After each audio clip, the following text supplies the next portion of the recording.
Bienvenue, Madame, Messieurs. L'exploitation pétrolière en République démocratique du Congo, que rapporte ce secteur dans le budget de l'État avec une production de 8 millions de barils par année pour un potentiel de 20 milliards. Le nouveau Code des hydrocarbures voté en 2015 ne semble presque pas apporter un nouveau souffle dans ce secteur. Il y a aussi les inquiétudes des protecteurs de l'environnement qui se mêlent quand on trouve de matière à exploiter dans des zones sous-protégées. Alors, notre invité, c'est Didier Boudimou. Il est ministre des Hydrocarbures. Bienvenue, monsieur le ministre. Merci, madame. Pour commencer, vous avez passé presque 6 mois aux commandes dans ce ministère. Oui. Qu'est-ce que ce temps vous a permis de comprendre? En fait, être à la tête de ce ministère pendant 6 mois, déjà en arrivant, qu'est-ce que j'avais fait? J'avais demandé au secrétaire général aux hydrocarbures de me prendre moi et mon équipe pour nous donner des cours de formation. On a d'abord eu être formés par rapport aux hydrocarbures pour comprendre un peu, parce que je venais de là où on parlait des DIPROSEC, de la gratuité, du Proveda, on parlait enseignement. Mais là, j'étais dans les hydrocarbures qui est purement technique. Donc, vous avez accepté de rentrer à l'école, d'apprendre? Si, le secrétaire général qui est là, je lui fais un petit clin d'œil parce qu'il nous a beaucoup aidé. Il nous a donné des cours de formation au début et après, on est entré dans le bain. Et je pense que jusque-là, on a déjà compris le secteur. Et je pense que ce qu'on est en train de ramener comme vent nouveau va apporter un réel changement, même au niveau du budget national, grâce à ce secteur. Parce que ce secteur, demain, pourra remplacer les mines. Demain, c'est vrai qu'il y a la revanche du sol sur le sous-sol. Mais ce secteur, si on ne l'exploite pas dans les 20-30 années à venir, on devra l'oublier. Et je pense que nous sommes là, je suis là, le chef de l'État m'a fait confiance, je suis là, nous sommes là pour donner un vent nouveau. Et on va vraiment s'impliquer, corps et âme, pour pouvoir donner quelque chose de nouveau à ce secteur qui n'est exploité qu'à 4,5% sur tous les 100% de son potentiel. Qu'est-ce qui explique cette sous-exploitation telle que vous venez de le dire? Je dirais, je ne parlerai pas de leadership au sein du ministère, mais peut-être au niveau du pays. Le chef de l'État, son Excellence Félix-Antoine Tshisekedi Tshilombo, est déterminé à ce que ce pays aille de l'avant. Donc, il nous donne ce souffle-là, il nous donne cette force-là pour qu'on vienne avec des choses nouvelles. Et c'est ce qu'on doit faire. Actuellement, nous avons près de 16 blocs qui sont répertoriés. Nous connaissons tout ce qu'il y a comme gisement. Mais depuis tout ce temps, les appels d'offres n'ont pas pu marcher parce qu'il y a certaines lourdeurs. Et nous sommes en train de travailler sur ça. Et au premier trimestre 2022, il y aura ces appels d'offres qui vont permettre que ces blocs-là puissent être octroyés. Nous avons des blocs qui sont, en fait, à travers lesquels on peut extraire 150 000, 200 000 barils par jour. Vous imaginez ce que la République va gagner?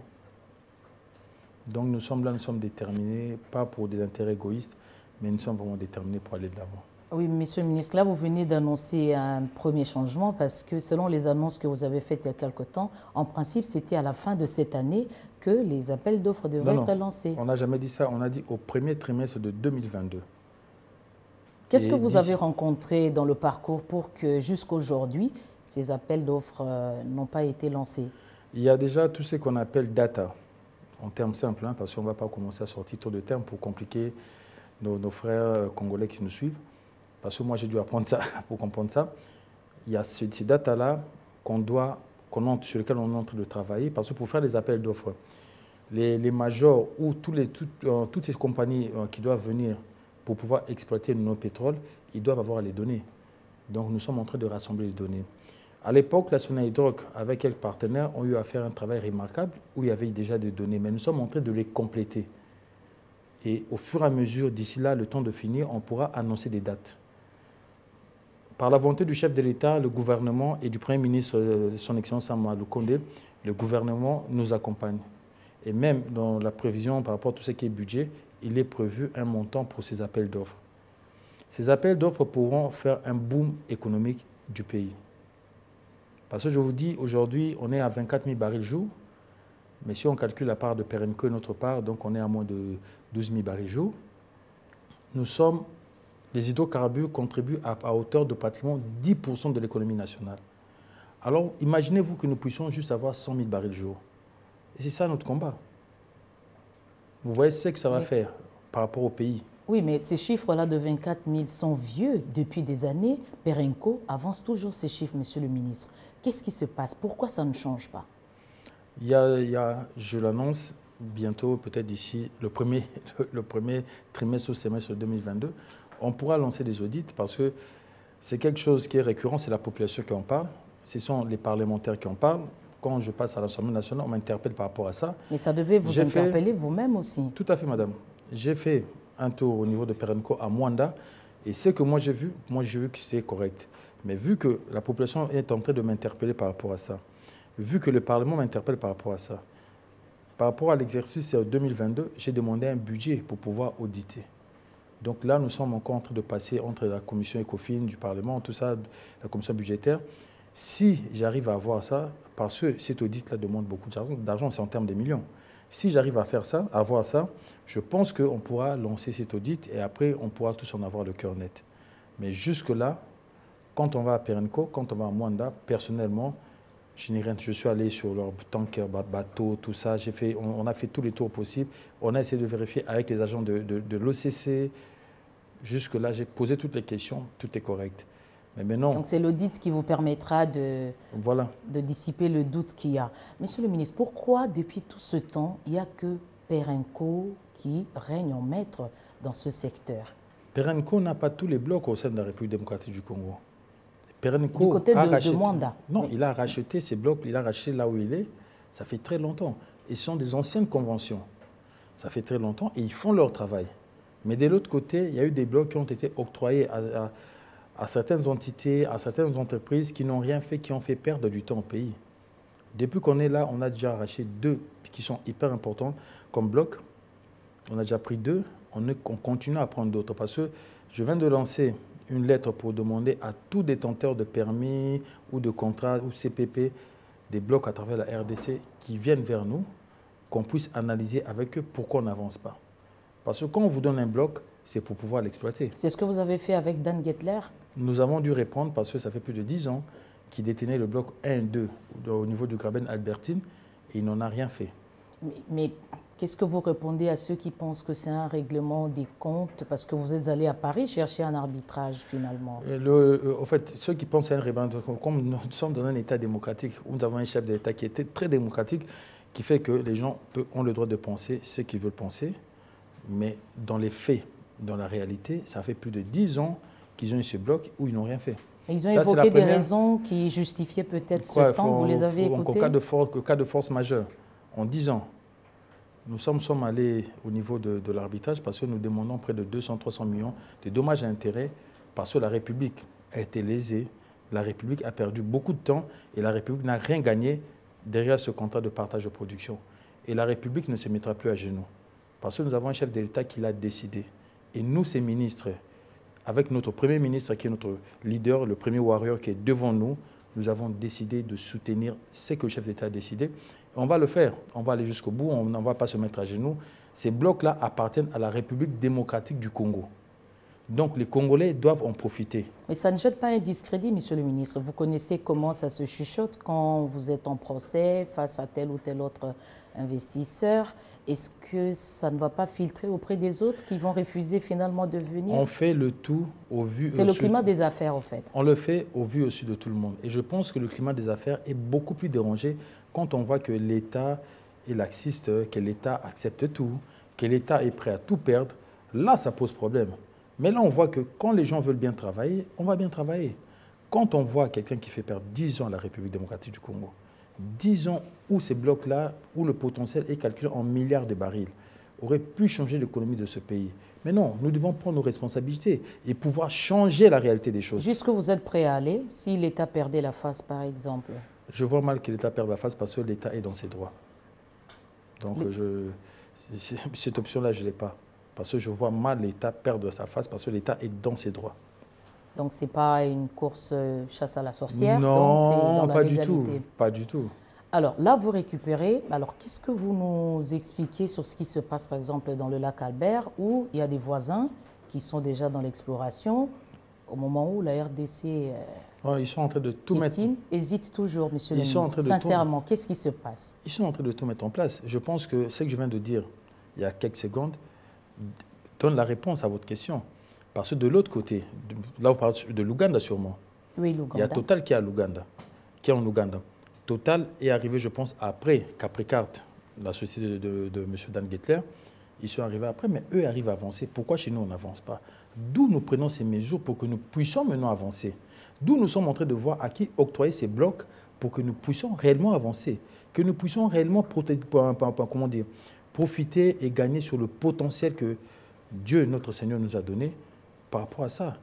De l'autre côté, en Ouganda, oui, ils ont du pétrole, mais chez nous, la quantité, elle est plus importante.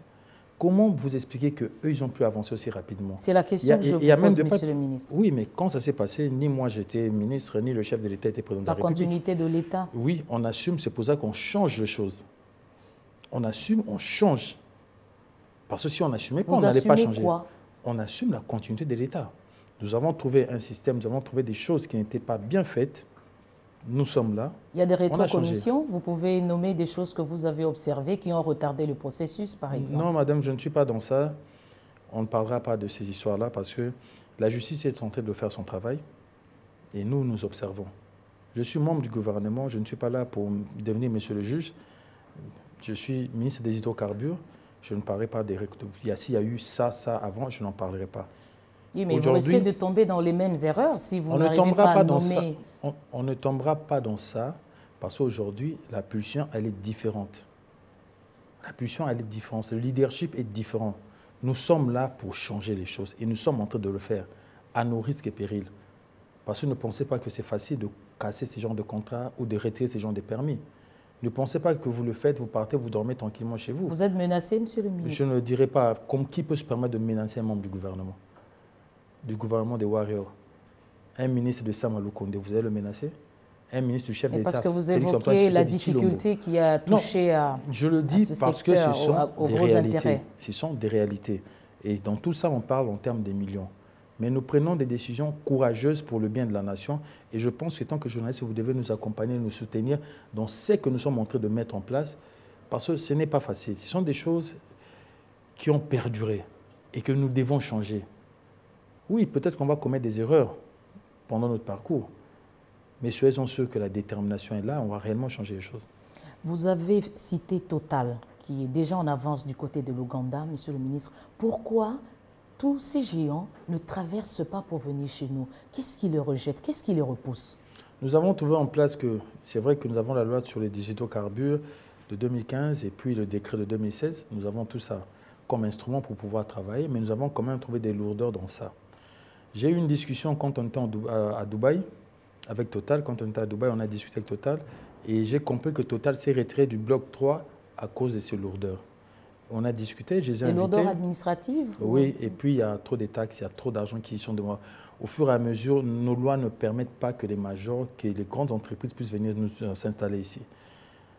J'avais eu, d'une façon informelle, la discussion avec le chef de l'État, qui m'avait dit, vous êtes ministre, alors changez-moi ça. Oui, vous comptez faire quoi? On vient de passer à la commission ECOFIN de l'Assemblée nationale. J'ai parlé avec quelques députés qui n'attendent que nos propositions. Nous sommes en train de mettre ça en place et très bientôt, on va leur apporter ça avant les appels d'offres pour pouvoir changer ce qui fait fuir les gens qui pourront nous permettre d'exploiter et de bénéficier de notre pétrole. Parce que l'énergie fossile, tout ce qui est énergie fossile, est en train de disparaître. Donc, c'est le moment d'exploiter notre pétrole. Sinon, demain, on va regretter, on n'en parlera plus. Monsieur le ministre, qu'est-ce qui fait fuir ces majors? Qu'est-ce qui les fait fuir? J'aimerais comprendre. Madame, je viens de le dire. Il y a une certaine lourdeur administrative, il y a aussi tout plein de taxes, il y a beaucoup de choses. Mais nous allons refaire les choses.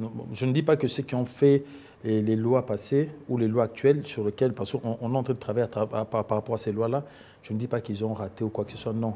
Mais je me dis qu'on doit s'adapter à d'autres pays où il y a une certaine souplesse qui permet que les opérateurs viennent et qu'ils puissent travailler. Tout ce que nous voulons. Nous avons autant de blocs. Pourquoi il n'y a que Perenco? Pourquoi il ne peut pas y avoir Total, Chevron? Tous ces géants. On doit leur faciliter la tâche, qu'ils viennent. Et nous allons vivre à travers les barils que nous allons extraire de notre sol. Pas à travers les taxes qu'on va demander aux gens avant qu'ils ne puissent extraire le pétrole de notre sol.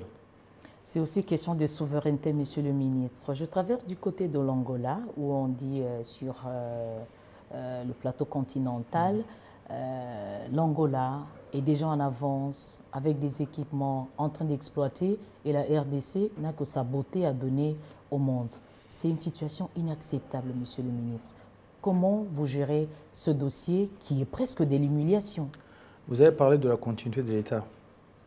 Donc vous avez parlé d'un problème qui date, qu'un problème qui n'est pas créé pendant le règne de son Excellence, M. Félix-Antoine Tshisekedi Tshilombo. Vous me permettez de l'appeler béton. Donc vous ne parlez pas de cette période-là, pendant que lui il est président. Ça date. Mais depuis qu'il est président, qu'est-ce qu'il a fait? Il m'a mandaté à travers le Premier ministre. Dernièrement, je me suis rendu en Angola. Et nous avons essayé de voir, pour ne pas parler du plateau continental, on a parlé de la ZIC. On a parlé du bloc 14. Et là, nous avons un agenda de travail. Cet agenda n'est pas caché. Cet agenda, pendant que nous parlons, vous pouvez même l'afficher. Il est connu, il est reconnu par le gouvernement angolais et par le gouvernement congolais que moi je représente. Nous avons discuté, j'étais à la tête d'une délégation de plus de 25 personnes. On a eu des discussions. Nous avons même parlé avec Chevron, l'opérateur Chevron. Bientôt, dans 2-3 jours, on aura encore des discussions d'une façon virtuelle. Et puis, il y a une délégation congolaise qui va repartir en Angola. Après, la délégation angolaise va venir au Congo. Et si Dieu voulant, si tout va bien, entre janvier et février, on pourra signer un CPP entre l'Angolais et nous. Et les gisements qui sont répertoriés au niveau du bloc 14, si tout se passe bien, c'est minimum 300 000 barils jour. Et si on calcule, parce qu'on va utiliser la législation angolaise, la RDC n'aura pas moins de 105 000 barils jour. Calculer le baril actuellement, c'est presque à $70, presque à $70, 105 000 barils jour. Essayez de voir ce que ça va faire du point de vue économique. Donc je pense que c'est la continuité de l'État. Nous avons trouvé des failles. On va avancer. Lesquelles vous avez trouvé? Mais je viens de le dire, madame. Nous avons trouvé où l'Angola, vous avez dit qu'il exploitait tout, où le Congo n'avait rien, où la ZIC ne fonctionnait pas, ou même au sein de la ZIC, par un décret de l'Angola, ils avaient retiré une partie du bloc 14. Mais par la puissance du chef de l'État, nous avons négocié cette partie est rentrée dans la ZIC. Et cette partie, logiquement, d'ici début 2022, on pourra l'exploiter ensemble avec nos frères angolais. Parce qu'il ne faut pas oublier, l'Angola est un pays ami et nous travaillons vraiment entre frères. Et même le ministre angolais, Diamantino, que je salue, si jamais il tombe sur cette émission, on discute en tant que frères et nous sommes en train d'avancer. Est-ce qu'il y a une franchise dans les discussions? La RDC, nous, de notre côté, nous sommes très francs. Nous, de notre côté, nous sommes très francs et nous osons croire que nos frères, nos amis le sont aussi. Si ce n'est pas le cas, l'avenir nous dira. Mais nous, nous travaillons, nous sommes francs, nous ne sommes pas des magiciens ou des devins pour qu'on puisse se dire, non, voilà, ils sont en train de mentir. On n'est pas dans ça. Nous travaillons, sur des hommes d'État, c'est un pays responsable. Quand ils donnent leur parole, nous pensons que c'est ça la réalité et que c'est ce qu'ils sont en train de penser. Pour le cas du plateau continental, Monsieur le ministre, qu'est-ce qui manque à l'État congolais pour explorer et exploiter son pétrole aussi de manière indépendante? Je vous répète encore, tantôt vous avez parlé de la continuité de l'État. Il y a eu des choses qui devaient se faire qui n'ont pas eu à être faites. En fait, quand nous parlons du plateau continental, ça entre encore le ministère de l'Intérieur. Il y a beaucoup de choses. Il faut délimiter. C'est énorme. Ce n'est pas en 1 année, 2 ans qu'on va y arriver facilement. Vous donnez l'impression que rien n'a été fait avant. C'est maintenant que les choses doivent commencer. Si, il y a beaucoup de choses qui ont été faites, mais bon, vous savez ce qui a eu à être fait. Non, moi je ne sais rien, j'aimerais comprendre parce que c'est vous qui êtes au commandement. En tout cas, ce que nous sommes en train de rechercher n'était pas fait. Vous recherchez quoi, Monsieur le ministre? Le bien du Congolais. Ça voudrait dire? Que le Congolais puisse profiter de son pétrole par rapport à mon secteur, par exemple. Que le Congolais ne meure pas de faim. Que le Congolais ait droit à l'éducation. Nous parlons de la gratuité de l'enseignement. Que le Congolais ait droit à la santé. D'où bientôt la santé, la prise en charge de la santé universelle dans la République. C'est ça. C'est ce que nous avons recherché, c'est ce qui n'a pas été fait. Il y a d'autres choses qui ont eu à être faites. Bon, beaucoup de choses, mais bon, je parle de ce que nous recherchons. Et on continue et on va se battre par rapport à ça. Alors, telle que la situation se présente, Monsieur le ministre, qu'est-ce que le pays gagne dans la situation actuelle et vers où vous voulez emmener les choses? Vous parlez de quelle situation? La situation où la situation déplorable. Non, où l'IGF est en train de recadrer tout ce qui est au niveau économique, au niveau des finances. Ou quand on est ministre, on commence à redouter de toucher à l'argent de l'État. Ou quand on gère une société, on est DG, on a peur pour toucher à l'argent de l'État. Ou quand on a un chef d'État qui n'est pas dictateur, qui permet à l'opposition de faire des marches. Il y a eu ce qui s'est passé devant la CENI, pas de blessés, aucun mort. Même nous allons évoquer cet aspect politique, monsieur le ministre. Même pas un tir de lacrymogène. Donc, voilà. Nous allons évoquer cet aspect. Pour terminer, du côté des hydrocarbures, on a appris qu'il y aurait du pétrole, par exemple, dans le parc Virunga, mais vous faites face à une résistance des ONG, monsieur le ministre. Comment l'État compte se comporter face à cette situation? C'est simple, je profite même de l'occasion pour féliciter notre VPM, Madame Bazaïba, qu'on appelle Maman Bazaïba, Maman Ève, pour tout ce qu'elle est en train de faire dans ce cadre-là, parce que ces parcs sont protégés et vu qu'il y a des tourbières, il y a tout ça, on n'est pas censé exploiter dans ces parcs. Mais nous avons des gisements importants. Ces gisements sont tellement importants dans ces parcs-là qu'on est censé les utiliser parce qu'on en a besoin. Donc le gouvernement va reculer? Non, non, le gouvernement ne recule pas. La VPM, Environnement, est partie se battre pour permettre que nous ayons une compensation par rapport à ça. Ok, nous avons autant d'hydrocarbures, autant de pétrole, on ne l'utilise pas, qu'est-ce que vous nous donnez en retour? Et nous savons le premier chèque, elle est revenue avec un premier chèque. L'année prochaine, on va encore voir. Parce donc c'est les compensations qui feront que... Mais évidemment, parce que nous sommes le poumon de la planète par rapport à tout ce que nous avons comme forêt. Mais qu'est-ce qu'on gagne en retour? On ne pollue pas cette terre, nous. Le Congo ne pollue pas la terre. La terre, elle est polluée par tous ceux qui sont industriels, les grands pays. Nous, on ne pollue pas. Et nous avons du pétrole au sein de ces parcs qu'on peut aussi exploiter pour avoir de l'argent. Mais on dit non, au nom de la planète, on ne le fait pas. Alors, monsieur le ministre des Hydrocarbures, restez à côté de la VPM, mais laissez la VPM gérer ça. La VPM, elle a géré ça sous l'impulsion du chef de l'État parce qu'il était lui-même en personne là-bas. Et voilà, donc on n'exploite pas, il y a des compensations qui doivent tomber. Et c'est ce qui est en train d'être fait. Donc sur cet aspect-là, le gouvernement fait le choix de vivre des compensations pour préserver l'écosystème. Le gouvernement fait le choix de conserver l'écosystème, de vous protéger, de me protéger, de protéger la planète que nous allons léguer à nos enfants. Et à travers ça, on peut avoir des compensations, chose qui n'est que logique. Très bien. Monsieur le ministre, comment comprendre que Sonahydrac, la société nationale, n'existe que de nom? Ce que je pourrais vous dire, c'est que nous sommes arrivés, le chef d'État est arrivé au pouvoir, la Sonahydrac, qui était à l'époque Sonahydro, devait disparaître. Mais aujourd'hui, sous l'impulsion du chef de l'État, il y a eu une subvention de 10 millions de dollars à la Sonahydrac pour pouvoir relever cette société qui est en train de mourir et de partir. Aujourd'hui, peut-être vous ne voyez pas encore les retombées, mais il y a un travail sérieux qui est en train d'être fait. Le travail que nous sommes en train d'abattre, demain, si nous avons une société nationale de pipeline, la Sonahydrac va jouer son rôle. Demain, quand on aura tout ce qui sera unité de stockage au niveau des frontières, la Sonahydrac va jouer son rôle. Le tout, c'est un problème de leadership. Parce que dans le temps, ces sociétés ont eu à évoluer. Mais on a vu comment ces sociétés ont été tuées au bénéfice des privés. Comment vous pouvez démontrer ça?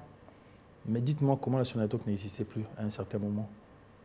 Mais vous avez fait un état des lieux, donc dites-nous ce que vous avez observé. Nul n'était les 10 millions donnés par le chef de l'État, cette société disparaît. C'est de l'argent de sa poche qu'il a donné? Le chef de l'État ne donne pas l'argent de sa poche. C'est le président de la République, il donne des impulsions et l'argent a été pris à travers la structure des prix, qui ça a été donné graduellement et légalement, madame. Où est-ce que le chef de l'État va prendre 10 millions de sa poche pour donner à son Sonahydrac? Il va prendre ça où? C'était dans le budget de l'État ou c'est une action juste Il y a des décisions sociale gouvernementales qui se font pour sauver des sociétés.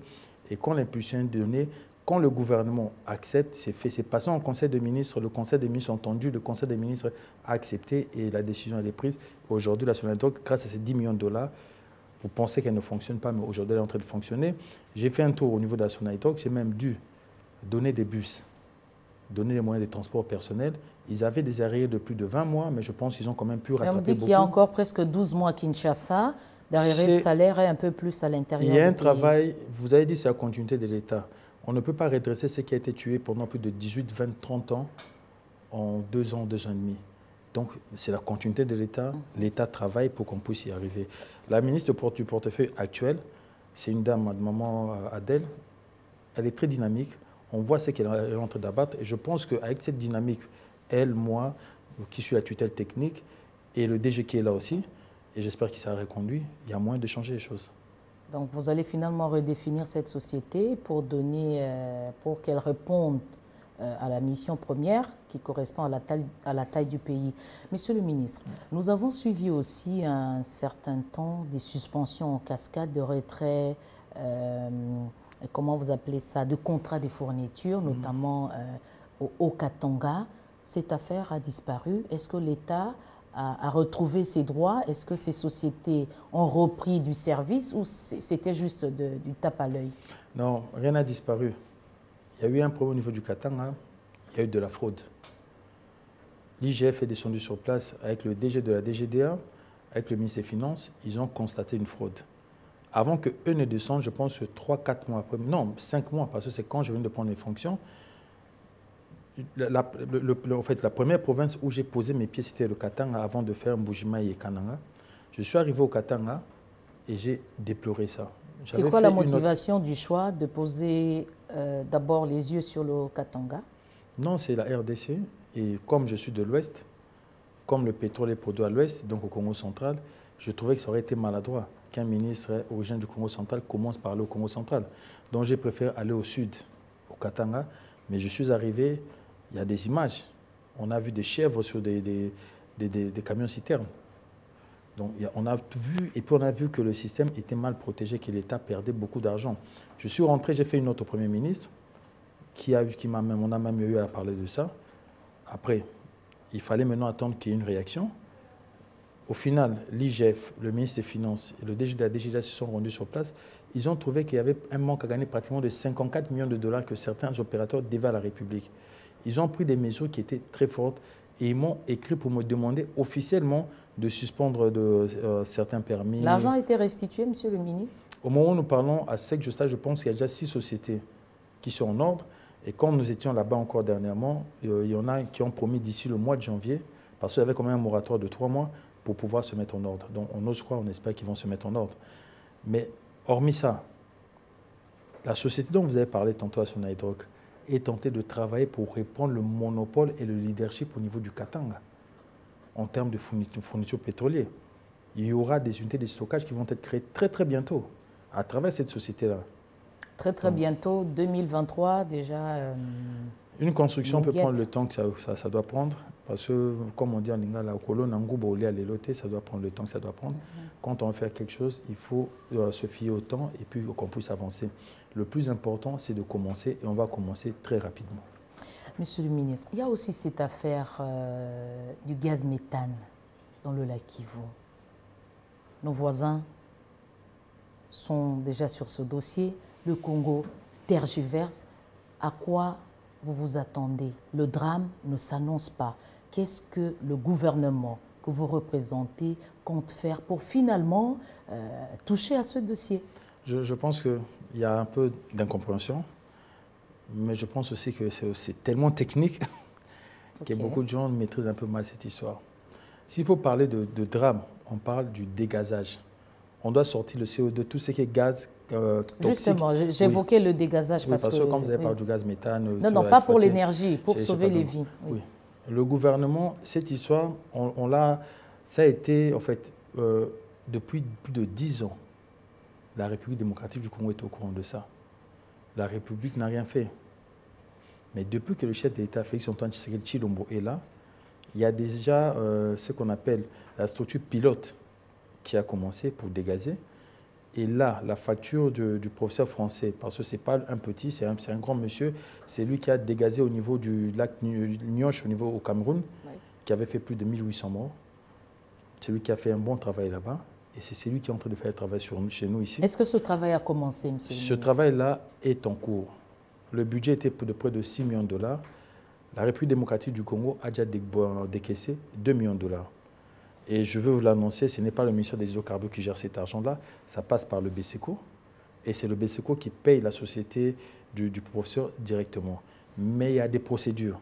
Parce que pour pas que la République perde de l'argent, le BCECO peut avoir les 2 millions, mais il décaisse 200 000, il attend. Quand telle action est posée, il décaisse encore. Parce que le professeur avait dit qu'il pouvait tout mettre en place en 2 ans. Moi, je lui ai demandé qu'il le fasse au maximum en 1 année. Ils sont en train de faire au mieux. Et je pense que d'ici le début décembre, on va voir le matériel qui va arriver. Et on va même se rendre sur place quand ils vont commencer le travail sur le terrain. Parce qu'il y avait des études qu'il fallait faire, il y avait beaucoup de choses qu'il fallait faire. Et maintenant, la commande des matériels, l'argent, je pense qu'elle a déjà été payée, parce que j'ai signé la lettre il n'y a même pas 1 semaine. Donc, le matériel doit maintenant venir. Après, il y aura le fret à payer. Après, il faudra dédouaner ça. Après, il faudra acheminer ça jusqu'au niveau du golfe de Kabouno, parce que c'est là-bas que ça craint. Ce n'est pas au niveau du lac Kivu qu'il y a problème. Parce qu'au niveau du lac Kivu, le gaz est à plus de 150 mètres en dessous de l'eau. C'est au niveau du golfe de Kabouno, c'est à moins de 20 mètres en dessous de l'eau. Donc, il suffirait que le volcan Nyamulagira entre en éruption ou qu'il y ait quelque chose de compliqué, c'est fini. Une partie de Goma, de Gisenyi, même au Rwanda, les gens vont mourir sans rien comprendre. Et nous ne voulons pas que ça arrive. D'où, que ce soit le chef de l'État, que ce soit le Premier ministre, ils sont derrière ce dossier. On n'a pas connu de problème de décaissement. La dernière fois, j'ai juste donné un coup de fil au ministre des Finances. Il m'a dit, mais j'attendais juste ça parce que je n'ai pas reçu de lettre. L'après-midi, il a décaissé. L'argent se trouve chez BCECO. Monsieur le ministre, vous êtes aussi un acteur politique de premier rang, bon, pour le régime actuel. Vous étiez vice-ministre à l'éducation, en santé, que vous étiez très présent dans les médias. Et puis, vous avez eu votre, je ne sais pas, c'est une récompense. Comment vous appréciez le fait que vous deveniez ministre au plein? En fait, c'est beau, c'est facile. Bon, si c'est dit, c'est me récompenser, c'est que j'ai fait un bon travail, c'est que le pays a accepté mon travail, c'est que le chef a accepté le travail que j'ai fait en tant que vice-ministre, alors que nous savons qu'un vice-ministre n'a pas beaucoup de marge de manœuvre, mais on a fait ce qu'on pouvait faire. On était présent pour promouvoir la gratuité, parce que la gratuité, c'est d'abord une question de mentalité. Il fallait que le Congolais puisse comprendre que c'est dans ses droits que l'enfant puisse étudier gratuitement. C'est dans la Constitution, c'est cristallisé. Personne n'a le droit de changer ça. Et c'est ça le combat. Et je pense que pendant le temps qu'on était là-bas, on a mené ce combat-là jusqu'au bout. Vous l'avez mené et quand vous avez eu la récompense, vous ne vous exprimez presque plus, monsieur le ministre. Non, madame. À quoi est dû votre silence? Je suis dans un ministère... Vous êtes noyé dans ce ministère qui vous dépasse. Non, madame.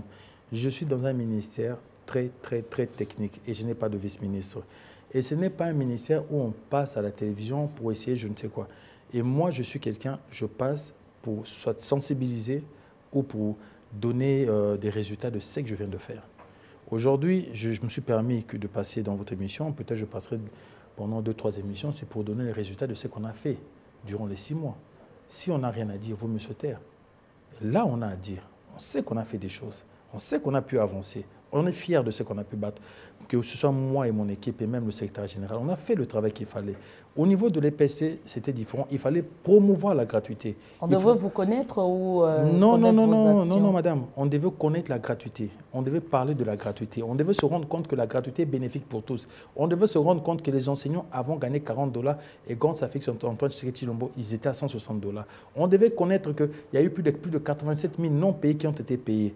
Au final, c'était 132 000 non payés. On devait connaître que la République démocratique du Congo prenait en charge plus de 600 enseignants avec sa trésorerie. Et ça ne venait ni du FMI, ni de la Banque mondiale. On devait connaître ça, on devait expliquer ça. On devait expliquer aux Congolais que pourquoi payer là où l'État dit que ça doit être gratuit. On devait donc vous devez comprendre aussi le mécontentement des acteurs dans ce secteur-là, des enseignants. On devait aussi expliquer que l'enseignant qui gagnait 30-40 $, quand il gagne $160, sa femme devenait encore plus amoureuse de lui.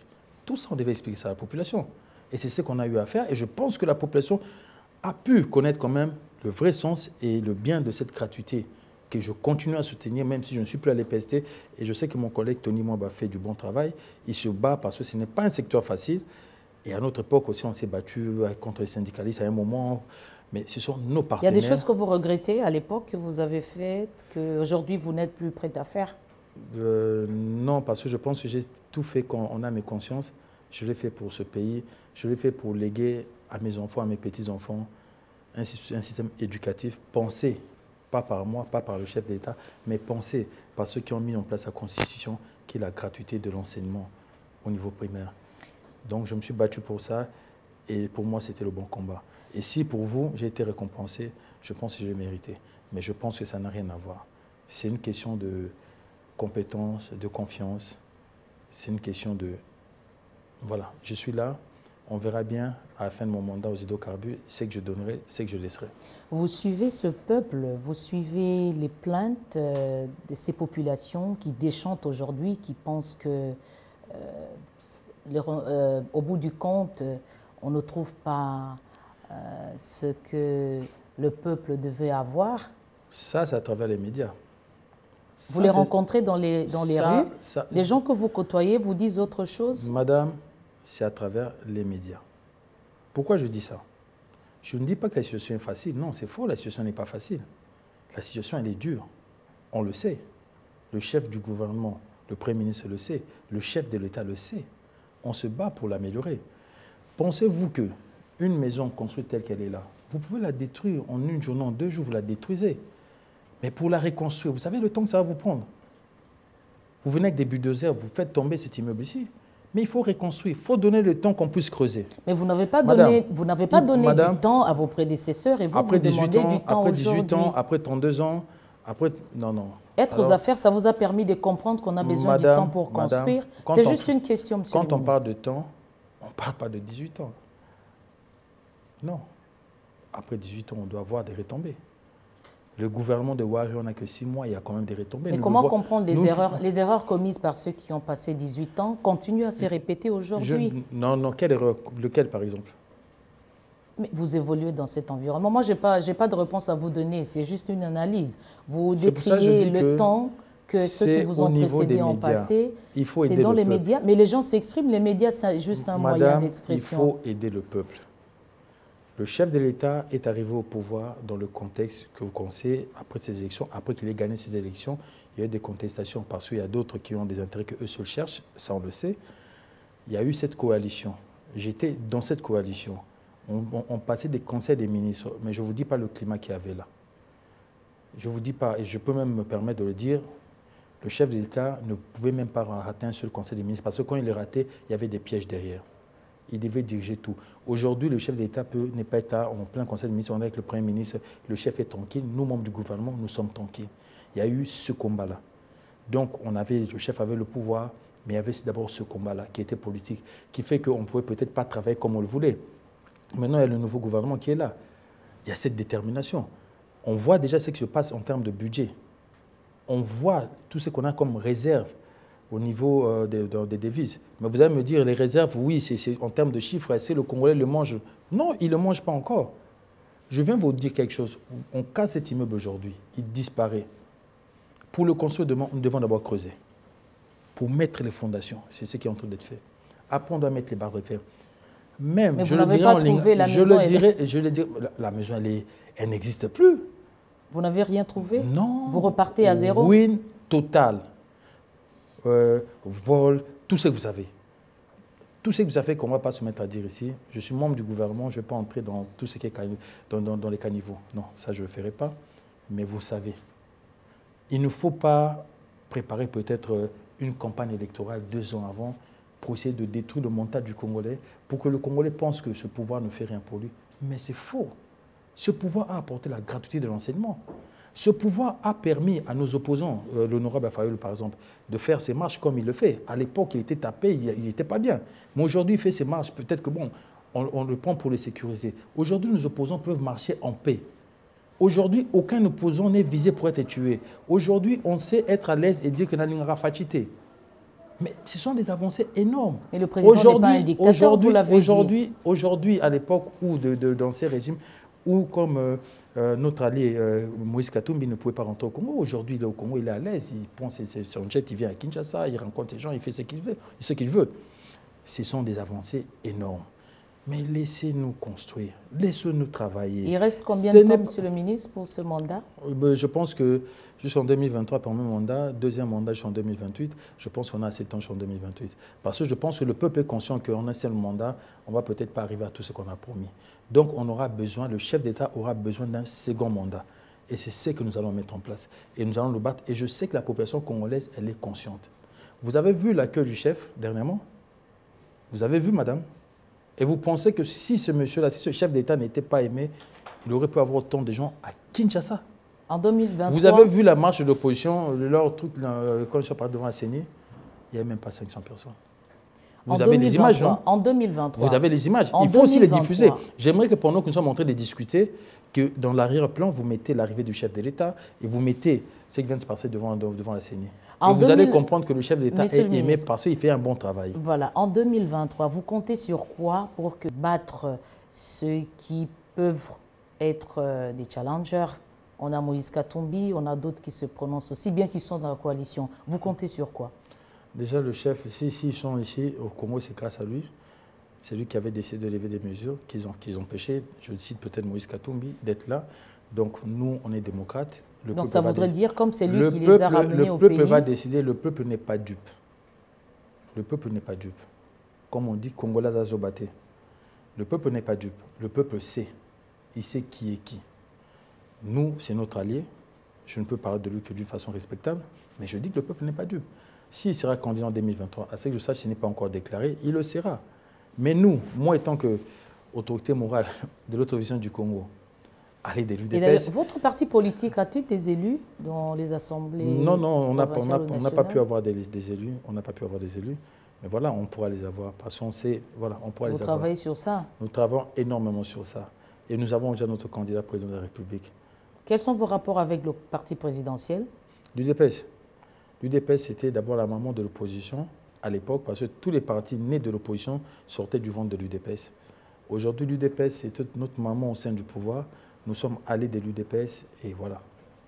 Didier Boudimbou était dans l'opposition, très agité, et aujourd'hui, il devient un homme d'État. Est-ce que vous êtes la même personne? Est-ce que vous avez appris des choses? Je suis la même personne parce que j'ai toujours le même numéro de téléphone que j'avais à l'époque. Et je décroche tout seul à mes appels. Et je sais voir les mêmes personnes que je voyais avant. J'ai toujours le même cercle d'amis. J'ai toujours le même collaborateur jusqu'à ce jour. Donc je pense être le même.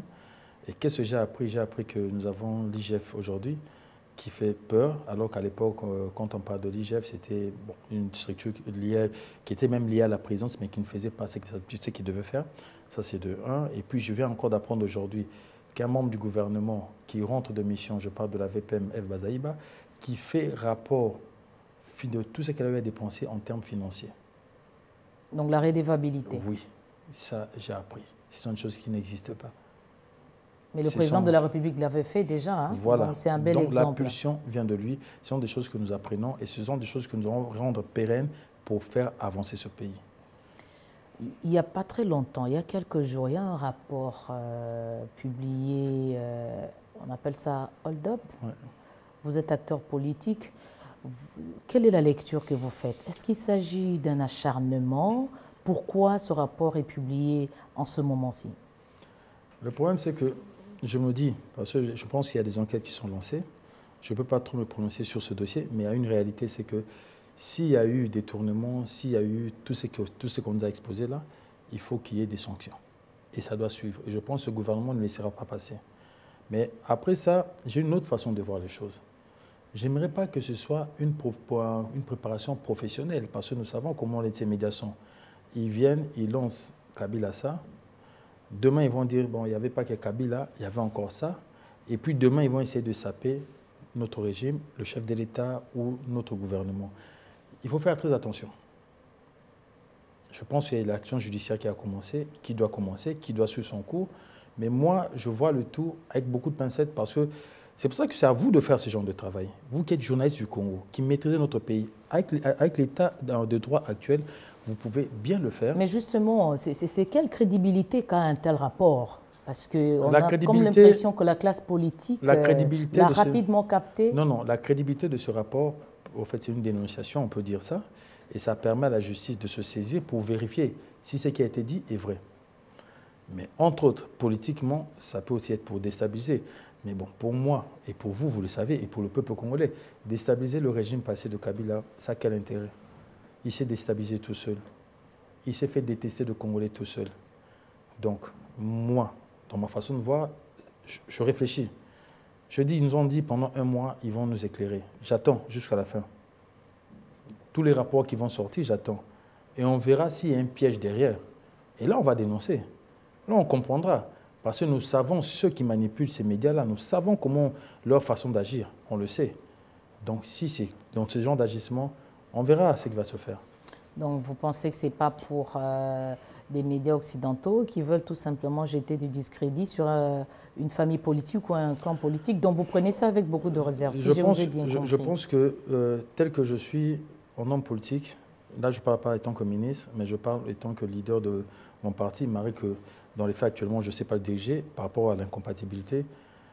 On ne tape pas sur quelqu'un qui est à terre. Le régime Kabila, tous ces gens-là n'existent plus. Il n'y a que notre ami opposant Martin Fayulu qui veut leur donner des béquilles. On se demande bien pourquoi, mais le peuple congolais voit ce qui est en train de se passer.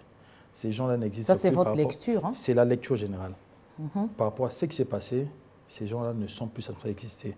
Ils n'existent maintenant que dans la tête de nos opposants qui veulent leur donner du crédit. Donc, pour moi, ce rapport ou pas, je pense même qu'il y a certains sujets qui sont dans ce rapport qui ont été traités depuis le mois de mars par l'IGF. Il y a même eu des enquêtes où la BGFI Bank a promis de rembourser. Donc, ce sont des problèmes qui ont déjà eu à être traités avant ce rapport. L'opportunité de ce rapport, je n'en sais rien. Où est-ce qu'il va nous mener? Je n'en sais rien. Mais moi, j'attends plus la fin pour voir s'ils vont aller dans des choix compliqués. Là, on pourra leur donner des réponses. Merci Didier Boudimbo. Je rappelle que vous êtes ministre des Hydrocarbures. Merci pour ces bels échanges sur la lecture que vous avez faite depuis 6 mois que vous êtes aux affaires pour comprendre le fonctionnement du secteur qui est sous votre responsabilité. Merci aussi pour cette analyse pour des sujets politiques. C'était un plaisir de vous avoir sur ce plateau. À très bientôt pour un nouveau numéro.